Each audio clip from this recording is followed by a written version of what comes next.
lu ñu wax mu dugal ci grain de selam amul journaux amul accompagnement amul l'actualité vue par Seydina Omar Ba mais quand même y a monsieur Tahirou Faye qui est là expert en plateforme et intégration Assane ma bàyyi la ak monsieur Faye.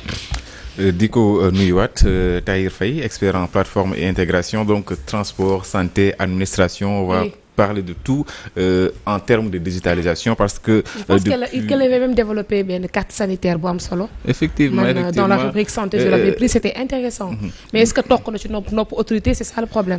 mooy le prétexte de cette invitation ngir waxtaanee mbir yooyu yëpp nga xamante ne am na d'ailleurs en parlant de santé le 14 bi ñu génn 14 mars le ministère a lancé benn projet de dossier patient unique on va en parler mais ñu tàmbali ci le début de cette histoire-là parce que dafa englober lu bëri maa ngi koy tudd sànq transport santé administration mbir yi tàmbali si carte d'identité digitale yi nga xamante ni moom la ñu yor jamono ji mu nekk loo xamante ni dox nga ci liggéey nga ci waxtaan nga ci kilifa yi depuis le régime du président Abdoulaye Wade. Oui boobu c'était dans le cadre de la digitalisation alors du système de transport en entier. En entier système bi yëpp quoi que ça soit les permis que ça soit les cartes grises que ça soit la perception des amendes tout quoi. Kii bi c'est-à-dire élément primordial bi moo doon la pièce d'identité quoi. Bon je vais damay def un petit ramassage tuuti ci affaire bi quoi. Projet bi c'est un projet boo xam ne bi que j'avais fait pour les États-Unis kii trou bi nga xam ne bi les gars yi attaqué woon les septembre 11 bi yi attaqué woon la les septembre fi ñu jaar ba am ay permis de conduire ba mun dugg ci avion yi loolu laa doon defar pour fàtte ko parce que c'est l'État qui avait demandé est-ce que am na ay ingénieurs yoo xam ne mun nañu trouver solution boobu quoi. Donc bi ko président bi dox boobu maa ngi woon ci sama salon toog ak suma jabar quoi bi ko président bi annoncé man mais man je pense que ki gars yi defar nañu ko bu yàgg. Après suma jabar ne ma est-ce que da nga xam ni ko man nag si indi jox ma laptop bi mu jox ma laptop bi en une heure de temps ma defar ko ne ko danañ koy defaree quoi.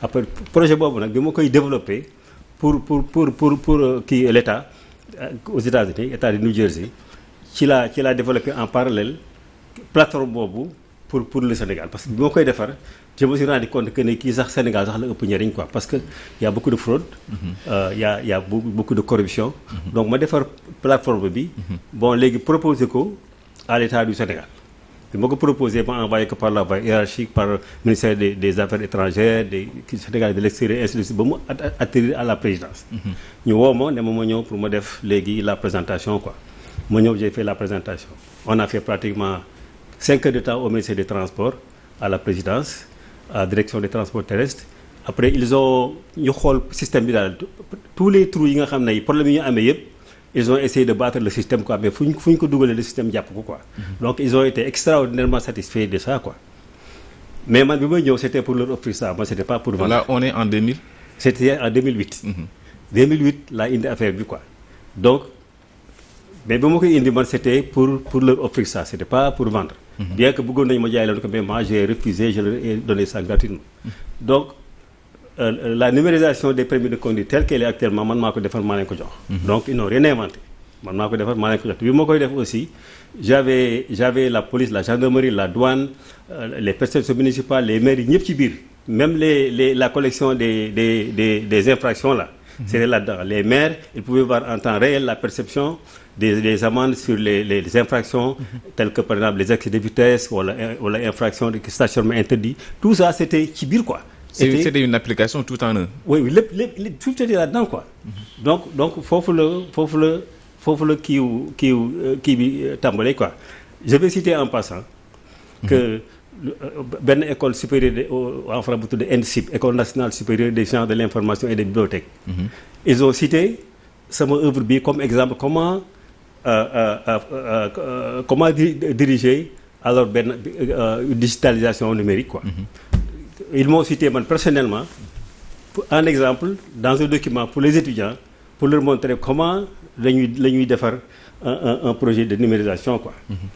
École boobu yow bu ñu la waxoon ne la yow ne la xamoo dara mën nga ko jël def ko un badge d'honneur quoi.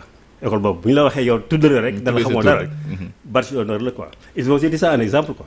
Donc tout ce dont il parle comme ça c'est fait depuis des années. Des années donc li ngay wax nii que ne bon alors ils font beaucoup de bruit autour de kii nomutati quoi les permis à points et tout ça. C'est déjà fait. Il y a un Sénégalais qui a fait ça depuis belle lurette.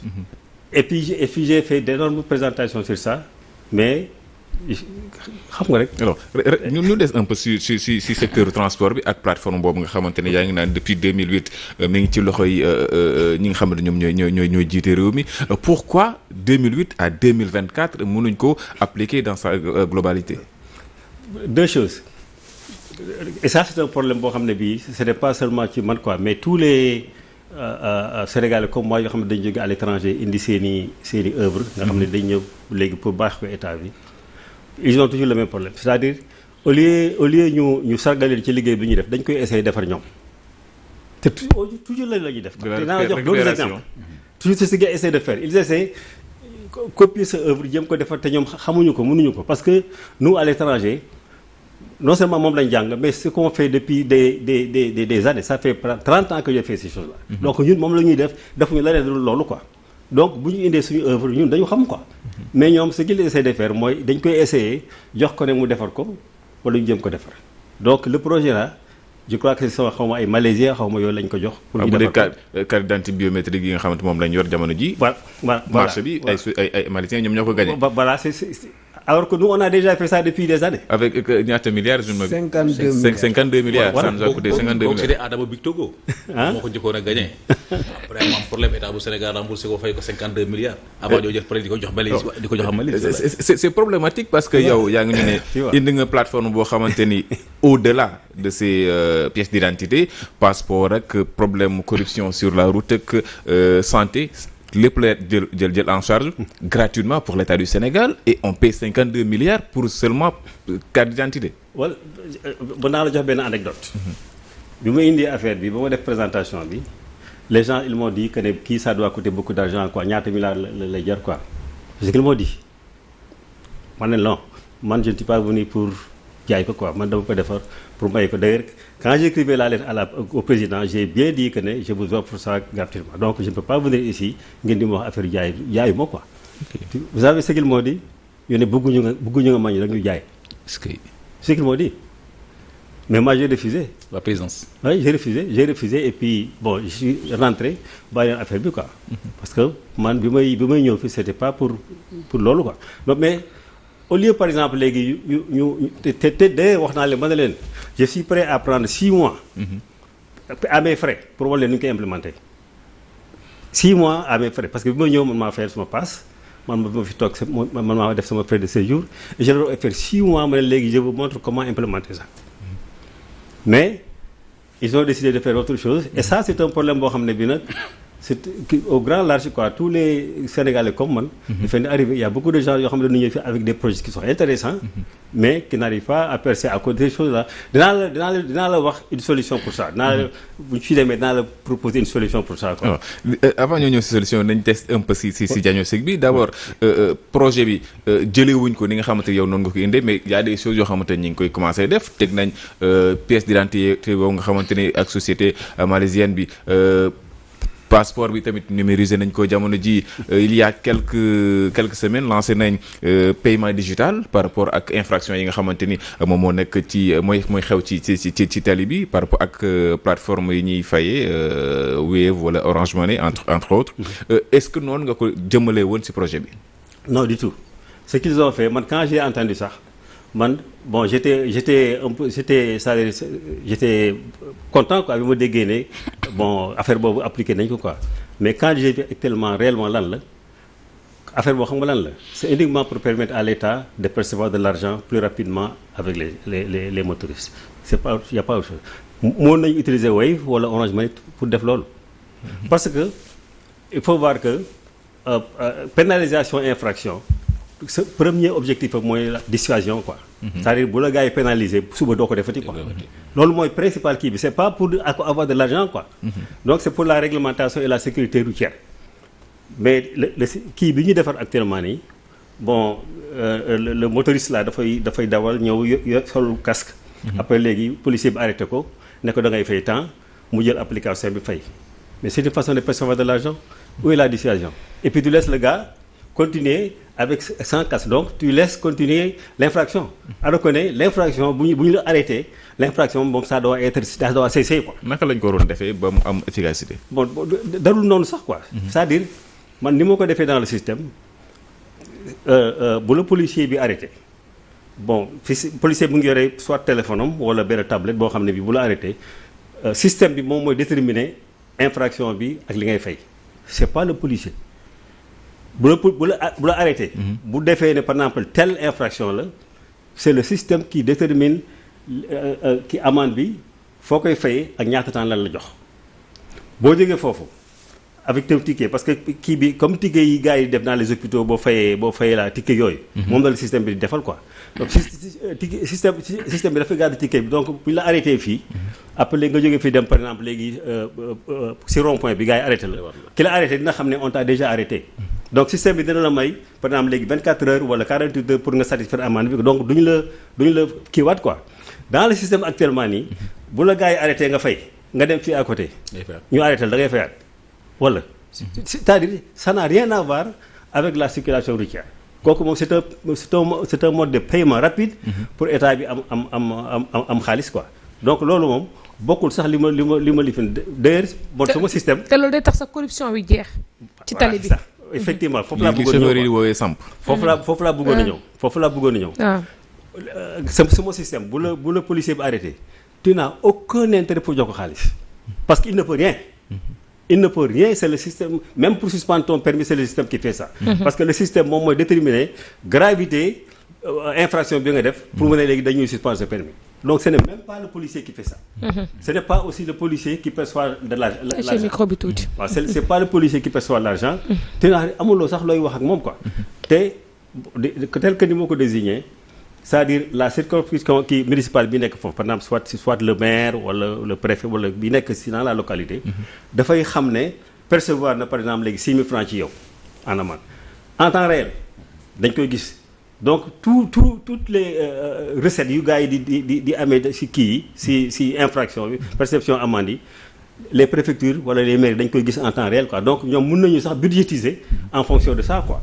parce que fréquence su infraction yi. ak perception montant perception bi mën nañ ciy def sax ay prévisions fiscales yoo xam ne dinañ ci mën a budgétiser sax seeni action municipale quoi. donc loolu bokk la li ñuy def ñoom quoi. c'est totalement opposé quoi. alors yow sa permis bu la gars yi arrêté woon tey par exemple léegi yaa ngi ci système bi bu la keneen arrêté. avec la même infraction dans un certain délai. c'est le système qui détermine est-ce que dañu war a nangu sa permis wala.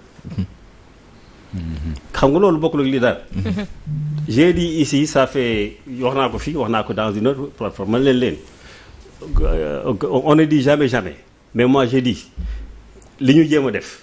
ça ne va jamais marcher jamais parce que ni ma ko tëggee woon. ak li ñuy def du benn te sans loolu du dem. leneen loo xamante ne bu ñuy wax ci transport modernisation di ñëw chaque année muy mbirum permis à point on avait dit que dina dugg en vigueur en juin 2017 ñu demaat ne janvier 2018 ne juillet 2018 on est en 2024 toujours pas applicable jàpp nga ni jamono ji pare nañ pour appliquer lu mel noonu. non moi j'ai dit fii que ñoom ils ne vont jamais réussir ça parce que prérequis yi nga xam ne moom moo nekk ci plateforme pour ñu mën a asseoir loolu. amul quoi ça n'existe pas quoi te pourtant solution bi j'ai donné ça depuis 2008. te fi mu ne nii actuellement yow mën naa toog ma defal le design tout de suite nu ñuy defee permis à point lépp mën naa la ko defal tout de suite en 5 minutes. naka lañ mën a fexe appliquer loolu au Sénégal quelle est la solution si permis à point yi parce que accident yi bëri na infraction yi bëri na niñ koy ñi ngi koy sanctionner mais sanctions yi taxawul changement am. nañu wax ak ñi xam. et c'est ça le problème. c'est-à-dire les gens ils ne parlent pas de ceux qui connaissent. ñi nga xam ne xam nañu duñu wax ak ñoom quoi ñoom dañuy essayer defar lu mel ne li nga defar alors que du benn quoi le mécanicien bi nga xam ne bi léegi dafay liggéey ci oto depuis ba mu ne juddoo ba ay 30 ans 40 ans yow mii génn ci école démb bi vous ne pouvez pas être comparé li mu xamuloo ko donc ñun ñu ci liggéey ñëw ñu jox leen affaire bi ñun xam nañu ki in and out yi nekk ci biir quoi. donc tant que waxuñu ak ku xam duñ ko mën defar quoi parce que amul benn préalable boo xam ne bii ci lu ma gis ñoom benn préalable bu ñuy def boo xam ne mooy tax permis à point bi dox te pourtant c'est une chose bi qui est tellement simple que yow da ngay sax waaru comment les gens là sont depuis des années ci affaire boobu quoi. lan mooy préalable yi. bon d'abord xam nga bon je ne peux pas leur dévoiler. kii bi quoi. mais li ma la mën a xamal mooy dafa am ay kii yu ay modules yoo xam ne def nañ ko ci biir yoo xam ne yi moom mooy quantifier valeuru permis bi par exemple c'est permis yëpp par exemple bu ñu la délivrer un permis le permis yëpp dañuy déparé par exemple léegi 12 par exemple c'est-à-dire c'est le nombre de points bon léegi infraction yi ngay def ce sont ces infractions qui déterminent ñaata points la ñuy dindi ci sa permis quoi donc boo defee une infraction yenn infraction yi 1 point la yenn yi 3 points par exemple brûler feu rouge ça fait 3 points par exemple léegi stationnement par exemple ça fait par exemple 1 point ba amende boo waroon fayoo ko pendant 3 mois ça fait par exemple léegi 2 points affaire yooyu moom la système bi di calculer léegi di mettre à jour léegi sa valeur sa permis quoi am na fu mu fay àgg foo xam ne fii système bi dafay wax dañ ko nangu quoi parce que permis bi c'est nul donc foofu le policier qui t'arrête n'a même pas besoin de te demander ton permis quoi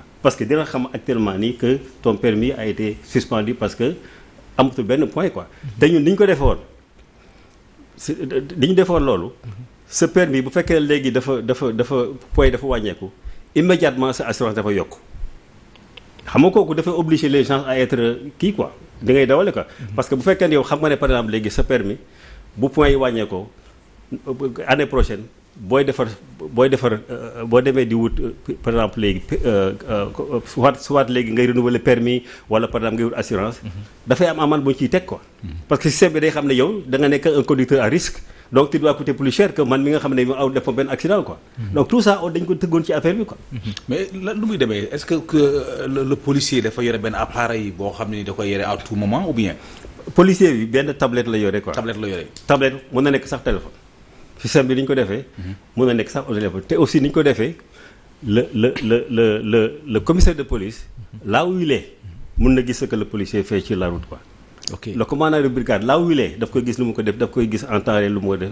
lu policier bi di def lu gendarme bi def si kii bi quoi donc c'est un système interconnecté boo xam ne bi tout le monde voit ce qui se passe donc corruption bi day wàññeeku quoi day wàññeeku parce que kooku day dañ complètement c'est ça parce que xam nga ne tout le monde voit on a même prévu c'est tellement ouvert qu'on a même prévu que ne même les transporteurs bu ñu amee par exemple une organisation wala yooyu mun nañu am kii ci biir quoi mun nañu am accès ci biir pour par exemple léegi. mais transporteur sax foofu côté boobu commencé nañ ko ñoom solutionner seen bopp. parce que au début ay ticket lañ doon def di la ko jaay.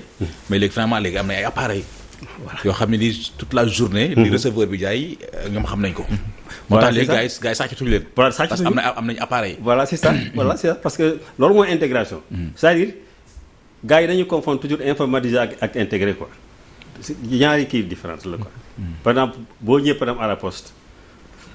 bureau boo toog dafa am ordinateur quoi ils sont informatisés ils sont pas intégrés parce que kii liggéey di sàcc boo ko joxee ordinateur sàccam day gën a gaaw donc informatisé nga mais tu n'as pas résolu le problème alors que nag boo ko intégré nga xam ne bii yow yaa ngi gis li may def kii mu ngi gis li ngay def ñun ñëpp ñu ngi xam ne liy dox kooku mooy intégré de sorte que léegi mënoo def lu kenn gisul Sénégal nag ils ont tendance à confondre affaire boobu quoi ils n'ont pas de spécialistes en intégration dañuy informatiser affaire indi ay logiciels et tout ça mais ils n'arrivent pas à intégrer boo tax ngay dégg des détournements à n'en plus finir yoo xam ne day jël ay mois nit ñi di ko xam yaa bi ay problème de corruption yoo xam ne day jékki-jékki éclaté on a ay nit yoo xam ne on leur a versé tant de millions tout ça parce que ils n'ont pas fait ça intégration boobu nag moom la ñu leen proposé depuis 2008. mais monsieur Faye on a l'impression sa plateforme bi c'est tellement extraordinaire que da nga naan li c'est tellement parfait que jaratul ñuy sonn ci lu bari mais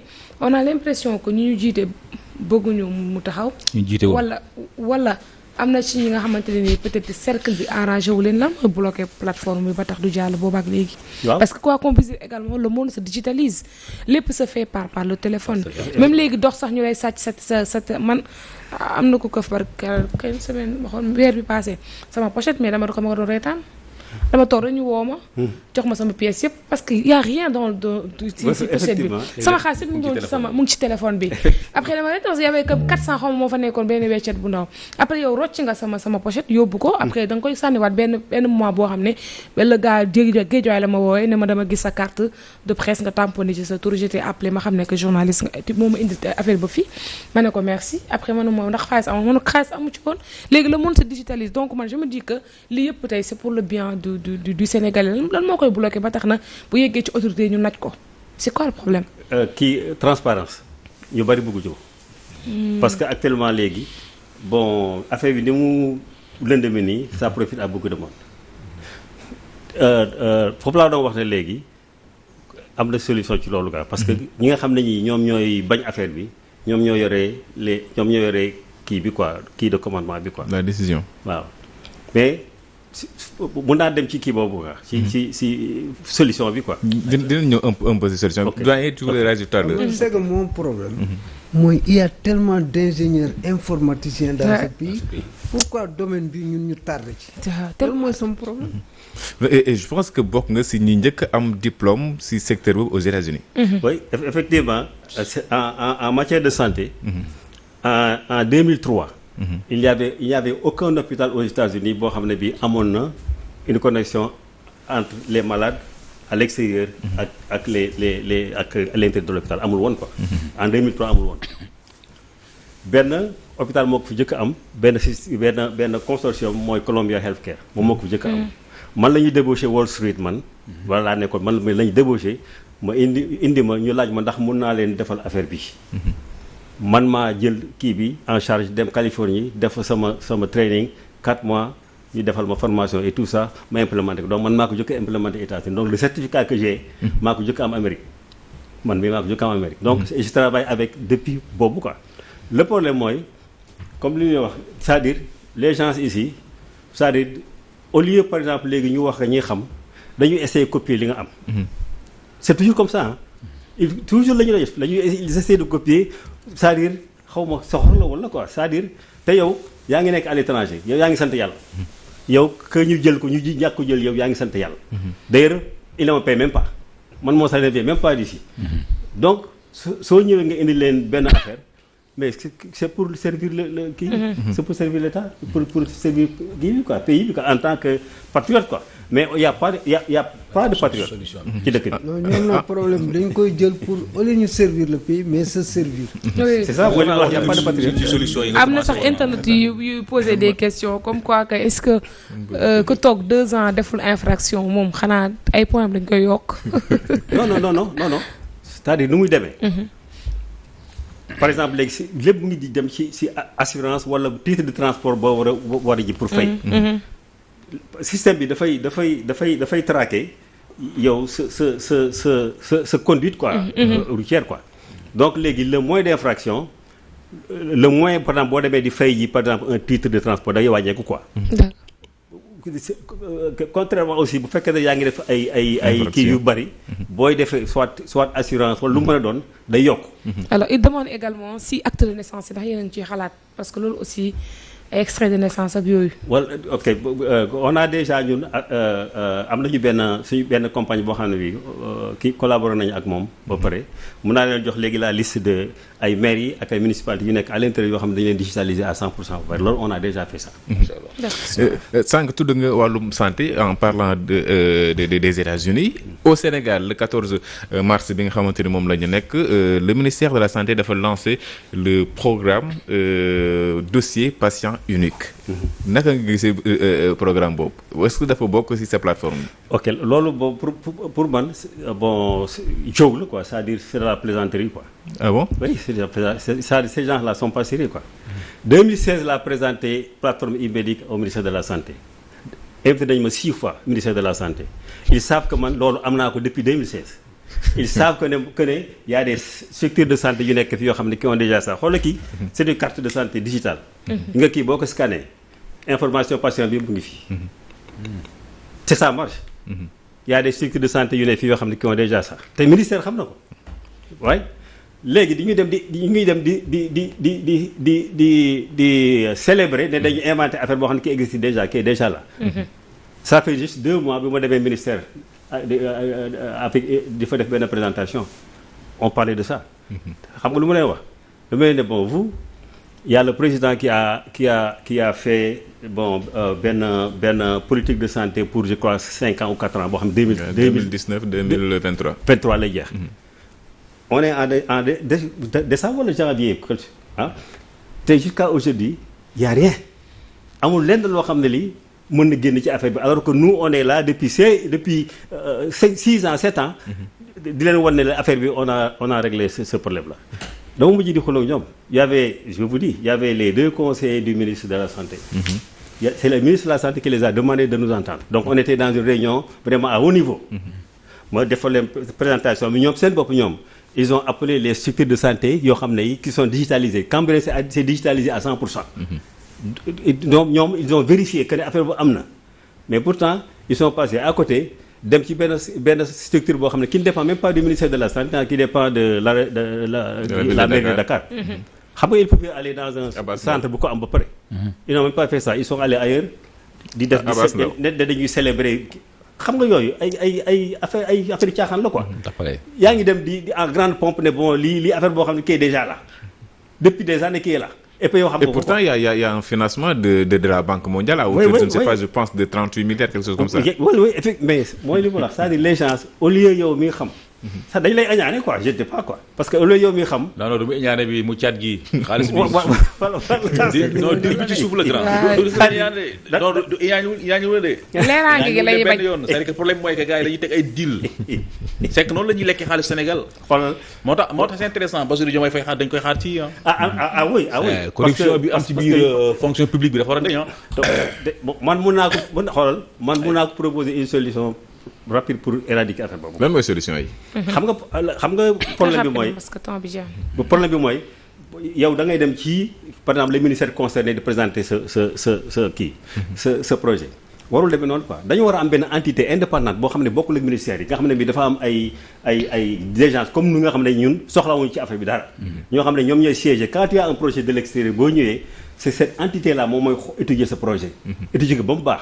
ñu demandé la pour nga dem def kii droit d'auteur parce que moi toutes mes œuvres là dama ko kii quoi dama les droits d'auteur quoi aux États-Unis ak fii yëpp quoi ñu demandé la nga defar ko boo ñëwee léegi ñoom ñooy xool léegi la validité kii bi quoi projet bi quoi bu fekkee projet bi baax na ñoom ñoo koy imposer ministères yi après accompagner ministères yi nga xam ne bi les ministères n'ont rien à foutre là-dedans parce que tant que yaa ngi dem ci ministères yi il y a des problèmes comme ça dañu lay jéem a magouiller wala ñu sàcc say projet nañu créé benn institut boo xam ne bii mën na nekk sax ay bénévoles yoo xam ne des gens yoo xam ne ils ne demandent même pas être payés qui siège peut-être une fois par mois wala yooyu tous les Sénégalais de l'extérieur bu jógee fële indi ay projet ñu indi ko ci gars yi quoi. ñu xool étudier validité bu fekkente ne c'est bon. ils contactent le ministère concerné ne bon voilà tel projet on a étudié ça c'est valide il faut implémenter loolu rek moo ko fi dindi. alors jaajëfal bu baax a baax monsieur Tahirou Faye c'était un plaisir vraiment de vous recevoir xam-xam bi yaatu na. on espère que dina tàbbi si nopp gar mi comme on le dit bañ a tàbbi si nopp bi ko tax Assane Gueye jaajëfal yow tamit sujet bi am na solo. jërëjëf Aïcha di ko jaajëfal moom Tahirou Faye expert en plateforme et intégration nekkoon suñu gan ci l'invité actu ci di jaajëfal aussi ñi ñuy doon suivre depuis ce matin. jërëjëf yow tamit Assane Gueye mais da ngay rester ak ñun ñu daal di accompagner ki lay di doyen Mademba Ramata Dia pour la chronique du jour.